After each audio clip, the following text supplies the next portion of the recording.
right, everybody. Michael Cohen here on the Sports Talk Nation. Welcome aboard here. We're glad to be back here with you.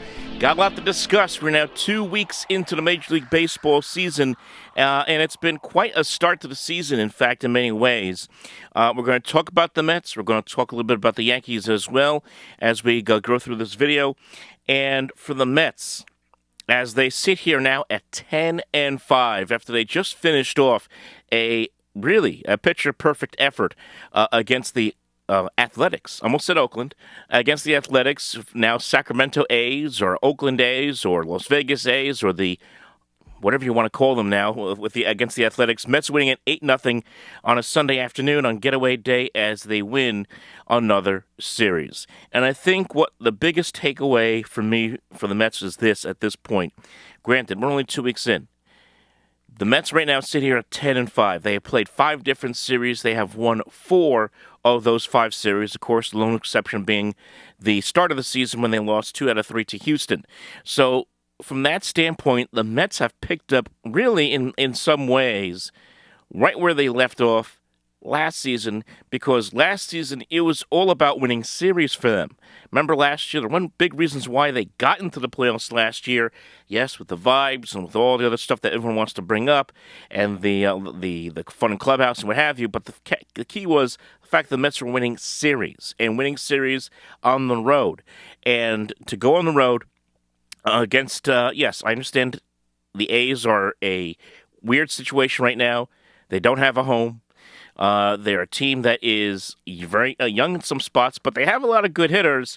This was a tricky series and an important series for the Mets, and they took 2 out of 3. And it's even trickier when you go up against a guy like Luis Severino, who was a Met just a year ago and was a big part of this Mets rotation.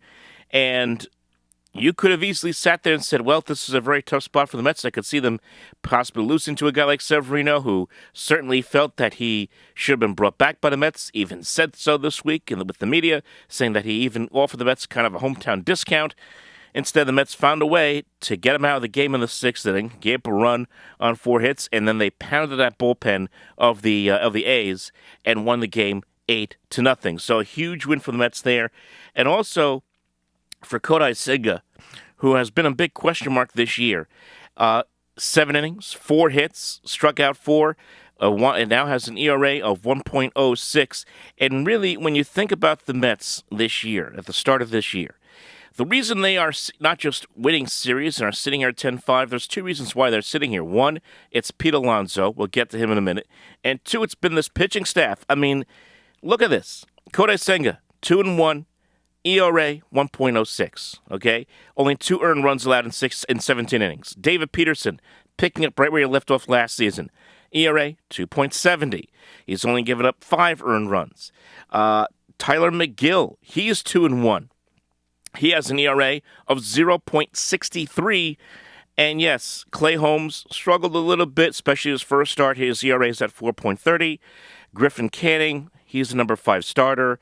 You get what you can out of him. The Mets made a mistake the other day on Friday when they left Griffin Canning into the 6th inning against the A's. They should have taken him out after 5, but he was only giving up the 1 run. Instead, they let him start the 6th inning, and that was a big mistake by Carlos Mendoza and the Mets at that point.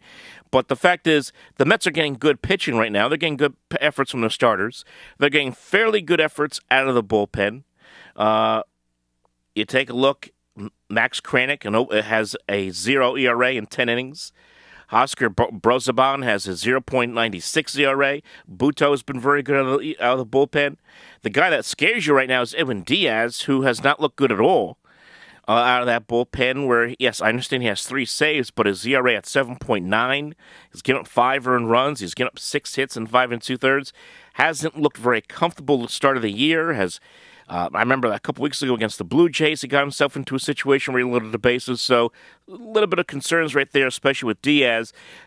You're never going to feel with any bullpen 100% secure, because anything can happen in a baseball game, especially when especially with the way the bullpens are used so much nowadays in baseball.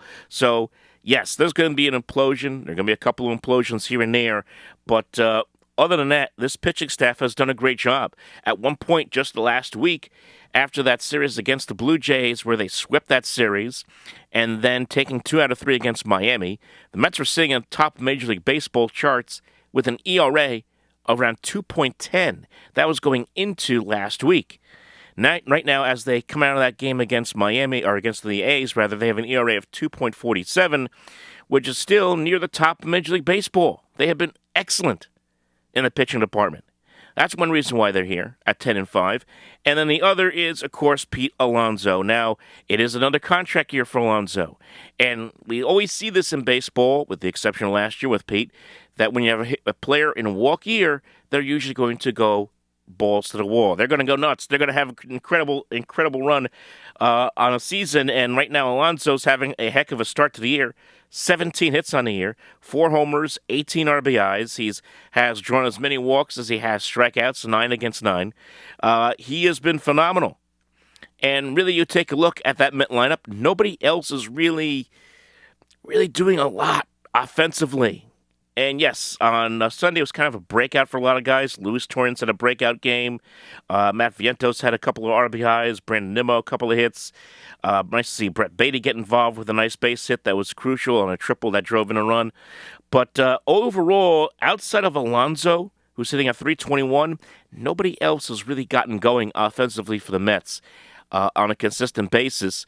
And for Alonso, if he continues to play at this high of a level, he is going to cash in on a major contract. There's no doubt about it. He will opt out and try to go for gold next offseason.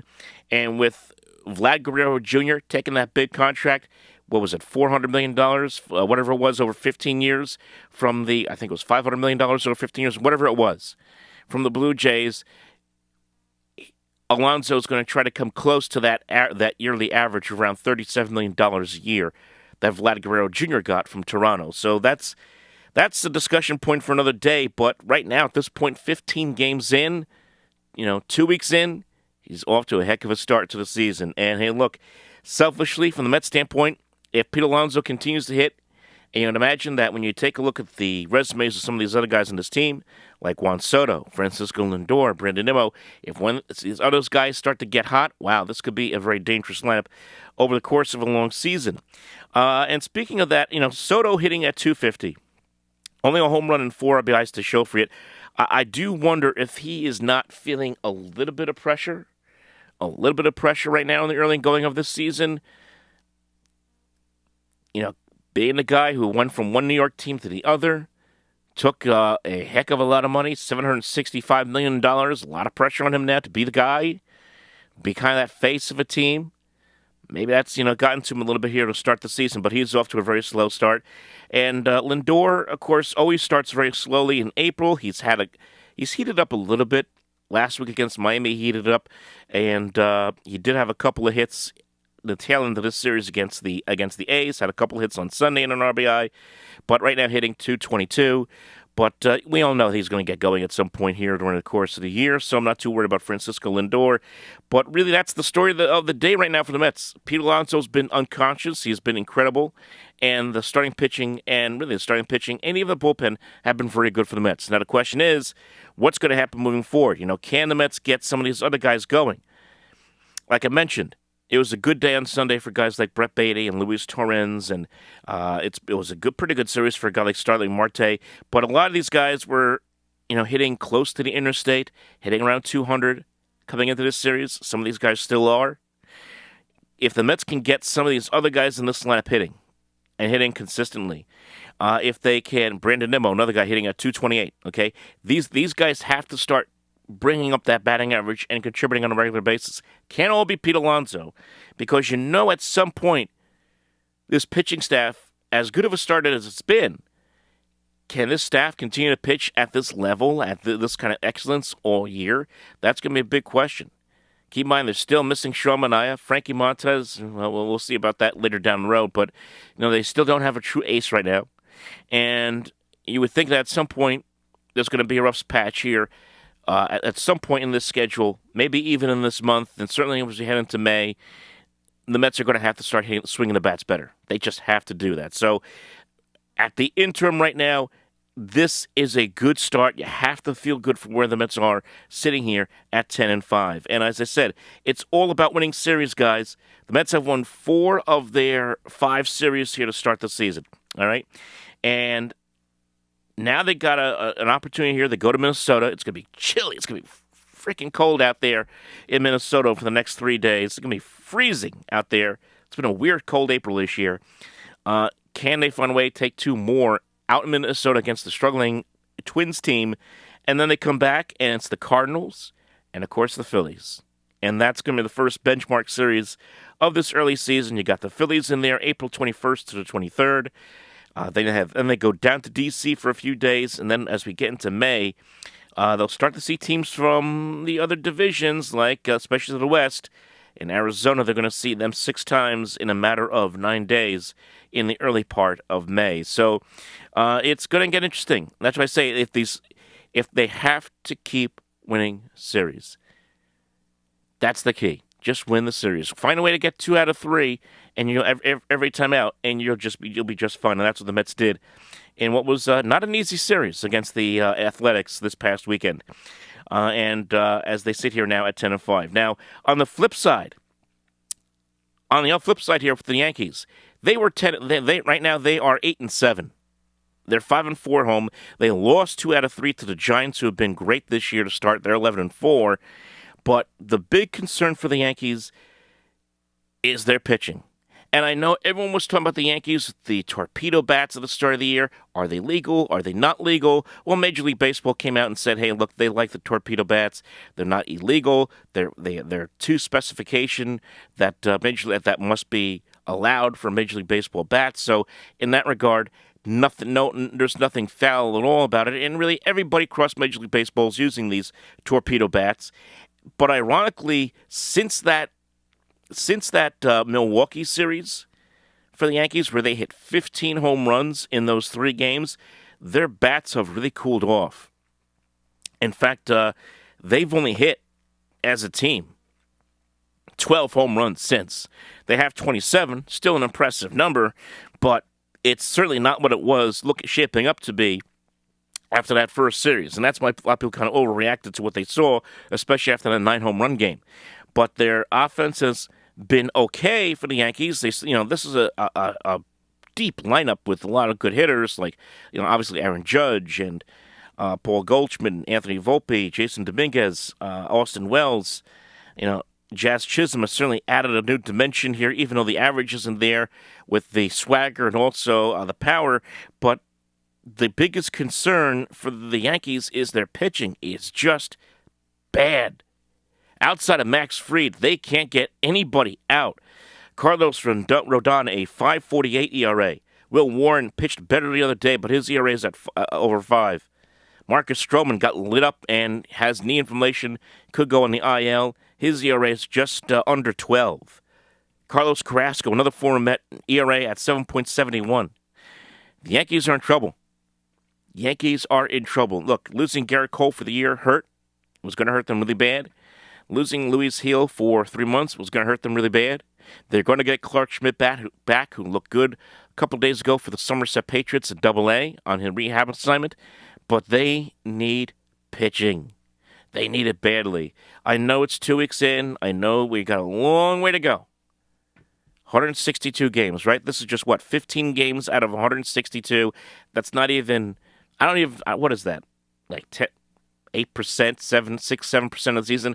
We got a long way to go. But in the early going, when you take a look at what this could project out to be long term, Yankees have to address their pitching problems if they want to really, really be that contending team that we all think they can be out of the American League. And it's the one thing that's going for the Yankees is that the division isn't going anywhere. Toronto's very average. Boston's very average. Baltimore's having a rough start. They're 6-9. So they're certainly in a good position in this division, especially early in the year.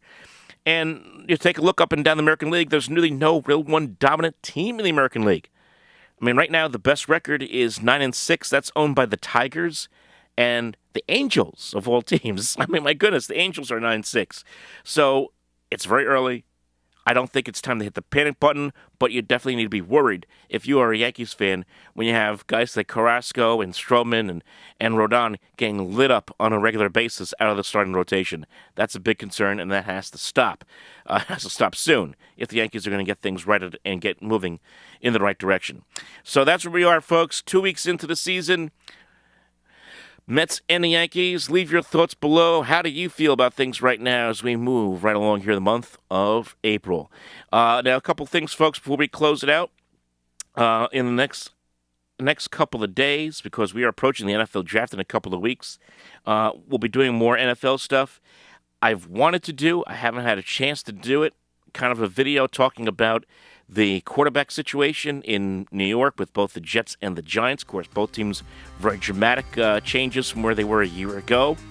I want to talk a little bit about that because that also has an effect on what the approach may be for the draft for both of these teams, especially for the team in blue. So we'll have some videos coming out in the next couple of days on that. And then, of course, we'll get towards the NFL draft, which is in just a couple weeks away. Hard to believe. Like and subscribe. We will talk to you next time on Sports Talk Nation.